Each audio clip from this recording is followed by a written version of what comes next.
अध्याय 003 कियारा लुइस। दिव्य नस divine went स्थानांतरण की तैयारी के लिए कबीर जमीन पर बैठ गया, पैर मोड़कर अपनी आध्यात्मिक शक्ति पर ध्यान केंद्रित किया। भूमिका और सिमी दोनों के कोमल हाथ कबीर के पेट पर टिके हुए थे। उनके हाथों से एक काला और एक सफ़ेद कोहरा निकला। काला कोहरा भूमिका की एक्सट्रीम यिन दिव्य नस एक्सट्रीम यिन डिवाइन वेंट थी, जबकि सफ़ेद कोहरा सिमी की एक्सट्रीम यांग दिव्य नस एक्सट्रीम यांग डिवाइन वेंट थी। कबीर के शरीर के अंदर एक सफ़ेद और एक काली धारा दिखाई दी, जो उसके पूरे शरीर में फैल रही थी। जैसे ही वे घूमती रहीं, उसका शरीर धीरे धीरे मजबूत होने लगा और अंत में सफ़ेद और काली क्यूई ऊर्जा उसके डेंटियन में एकत्रित होकर एक ताई ची यिन यांग आरेख ताई ची यिन यांग डायग्राम बनाने लगी। यही यिन और यांग दिव्य नसें yin and yang divine veins थीं। सिमी और भूमिका ने जब एक्सट्रीम यिन और यांग दिव्य नसों को सफलतापूर्वक कबीर में मिलते देखा तो वे उत्साहित हो उठीं। उन्हें ये देखकर आश्चर्य हुआ कि यह प्रक्रिया इतनी सफल रही, क्योंकि उन्हें नहीं पता था कि क्या होगा। बहनों के ज्ञान के अनुसार यिन और यांग दोनों दिव्य नसों वाला कोई भी व्यक्ति एक साथ मौजूद नहीं रहा था। उन्होंने महसूस किया कि अगर कबीर लगन से खेती करता है तो एक दिन वह एक बेजोड़ स्वामी बन जाएगा। कबीर ने आंखें खोलीं। उसने अपने जीवन में कभी इतना सहज और मजबूत महसूस नहीं किया था। उसे खुशी हुई कि वह अब सच्चे मार्शल दायरे ट्रू मार्शल रेल्म में प्रवेश कर पाएगा। हालांकि उसकी खुशी भरी मुस्कान में कुछ अजीब सा और दुष्टतापूर्ण भाव झलक रहा था, जिससे दोनों सुंदरियां चिंतित हो गईं। कृषकों की दुनिया में नश्वर मार्शल दायरे मॉर्टल मार्शल रेल्म को 10 चरणों में बांटा गया है।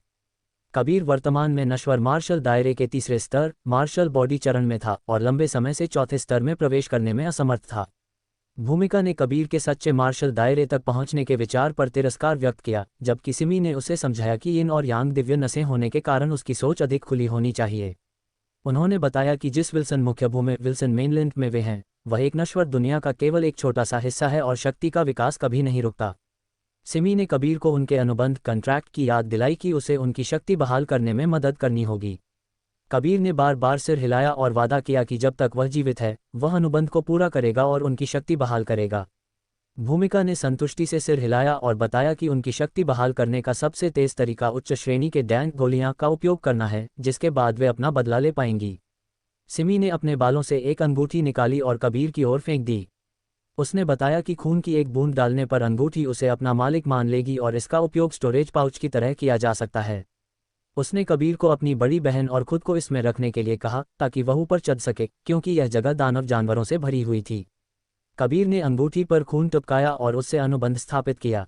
अंगूठी के अंदर का स्थान बहुत छोटा था, लेकिन ये जीवित प्राणियों को अंदर रख सकती थी, जिससे कबीर चकित हो गया।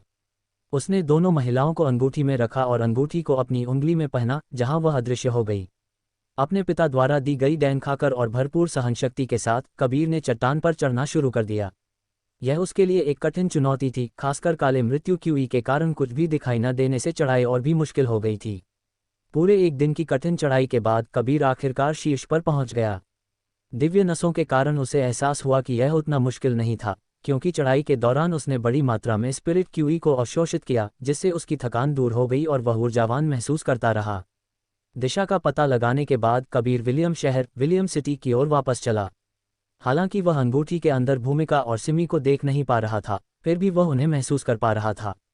उसने अधीरता से पूछा कि वे उसे दिव्य और शैतानी अभ्यास कब सिखाएंगी। भूमिका ने ठंडी आवाज में बताया कि उसका शरीर अभी बहुत कमजोर है और वह शैतानी अभ्यासों को सहन नहीं कर पाएगा। सिमी ने कहा कि वह दिव्य अभ्यासों का कभी भी अभ्यास कर सकता है, लेकिन पहले उसे घर लौटना चाहिए, और उसने उसे कीमिया सिखाने की भी योजना बनाई।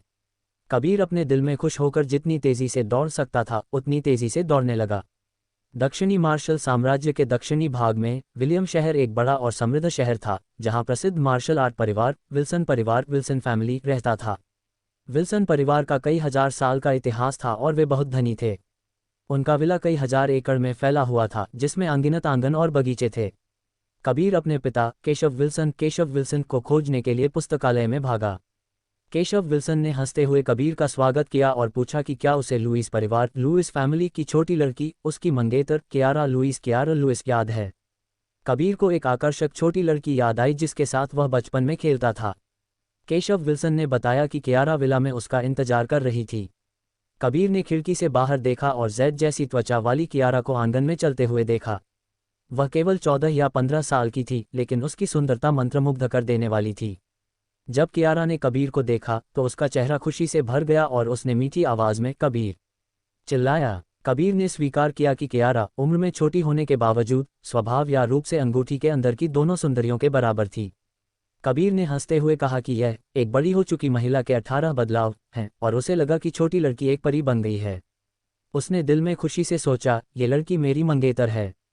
पहले उसे अपनी आध्यात्मिक नसों की कमी के कारण चिंता होती थी, लेकिन अब यिन और यांग दिव्य नसें होने के कारण उसे विश्वास था कि वह जल्द ही मार्शल आर्ट के शिखर तक पहुंच सकता है।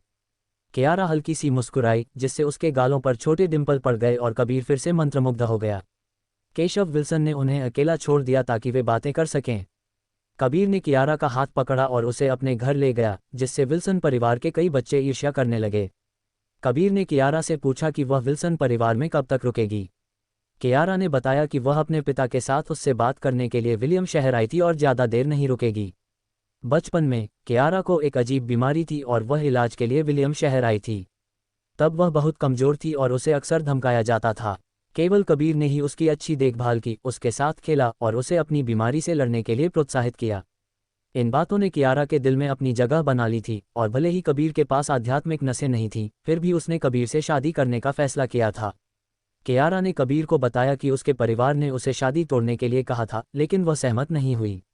इसके बजाय उन्होंने उसे जॉनसन परिवार, जॉनसन फैमिली से मिलने और उनके युवा कीमिया प्रतिभा से मिलने के लिए मजबूर किया।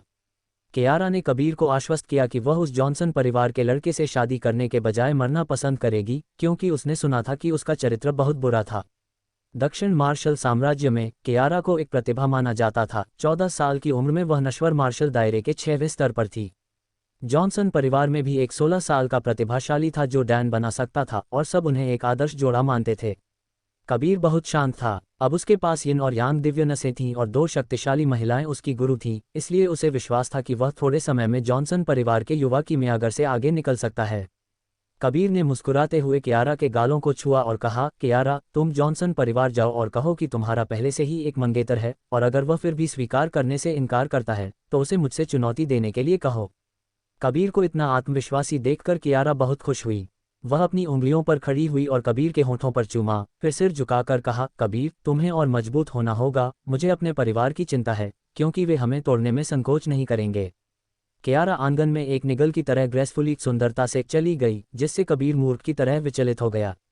उसके मन में कियारा के उसे चूमने की छवि दिखाई दी। कबीर ने अपने होठों को चाटा और मुस्कुराते हुए कहा, वह छोटी लड़की बहुत बड़ी हो गई है।